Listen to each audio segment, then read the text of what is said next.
Highways. నేను గతంలో చాలాసార్లు చెప్పాను, మతం ఏదైనా సరే ఈ కాల పిల్లలు ఘోరాతి ఘోరంగా తయారవుతారు. అందరూ కాదు కొందరు. ఆ కొందరు ఎంత వైలెంట్గా ఉన్నారంటే చిన్నదానికి పెద్దదానికి గొడవ. ఆ గొడవ ఎక్కడ దాకా అంటే చచ్చేదాకా, చంపుకునేదాకా. మన అహ్మదాబాద్, గుజరాత్ దగ్గర అహ్మదాబాద్ కదా, గాంధీనగర్ పక్కన అహ్మద్ మెయిన్ సిటీ అదే. అందులో మణినగర్ అని ఉంది. ఆ మణినగర్ ఈస్ట్. అక్కడ seventh day Adventist church school ఉంది. తెలిసిందే కదా, మన ఇండియాలో ఈ చర్చ్ స్కూల్స్ అన్నప్పుడు ఎక్కువగా జాయిన్ అయ్యేది కొంచెం డబ్బుని పిల్లలే జాయిన్ అవుతారు. ఎందుకంటే ఫీజులు ఎక్కువ ఉంటాయి అండ్ క్రమశిక్షణ సంథింగ్ లేదు అలా. ఇక్కడ 10వ తరగతి చదువుతున్నాడు ఓ పిల్లోడు. అతను హిందువులు సింధు వర్గానికి చెందినవాడు.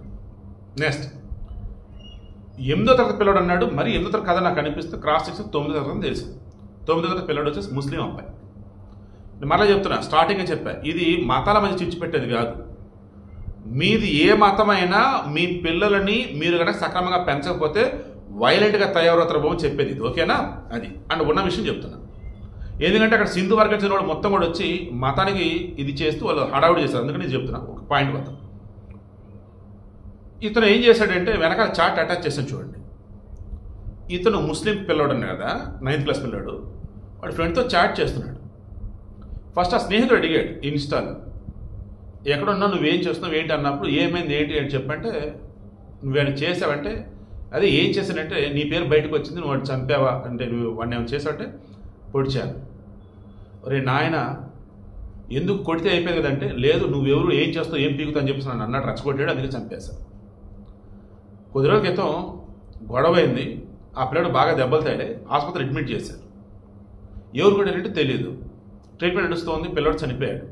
క్రాస్ చెక్ చేస్తున్నప్పుడు ఈ 9వ తరగతి ముస్లిం పిల్లడు అని తెలిసింది. ఇది తెలిసి సింధు వర్గానికి చెందిన వాళ్ళు మొత్తం కూడా వచ్చి స్కూల్ మొత్తం కూడా ఫర్నిచర్, స్కూల్ అంటే బయట అవైలబుల్గా ఏవైతే ఉంటాయో కార్లు ఏంటి స్కూల్ మొత్తం ధ్వంసం చేసుకుంటూ పోతున్నారు. ఈలోపు ఆ ఏరియా ఎమ్మెల్యే, డీసీపీ వీళ్ళంతా వచ్చేసి సర్ది చెప్పి, ఇది మతానికి సంబంధించింది కాదు, స్కూల్ ఏమో క్రైస్తవుది, మిషనరీ స్కూల్, చర్చ్ స్కూలు. చనిపోయిన పిల్లడేమో హిందూ వర్గానికి చెందినటువంటి వాడు, చంపినడేమో ముస్లిం పిల్లడు. అంతా కలిసే ఉన్నారు కదా, ఇది మతానికి సంబంధించి కాదు, పిల్లలకు సంబంధించి మాట్లాడదాం, ఆ పిల్లడు దొరికితే లోపలేద్దాం అన్నట్టు వాళ్ళు మాట్లాడారు. గొడవ శాంతించారు.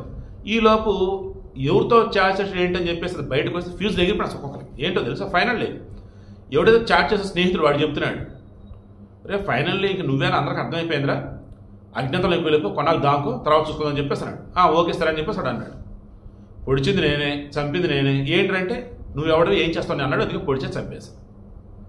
పిల్లలని తల్లిదండ్రులు పట్టించుకోకపోతే, పిల్లలకి అన్నీ ఇచ్చేస్తామని చెప్పేసి అలా వదిలేస్తే చివరికి వాళ్ళు ఇట్టగా తయారవుతారు. ఈ మధ్యకాలంలో పిల్లల్ని చూసి నిజంగానే భయపడుతున్నాను.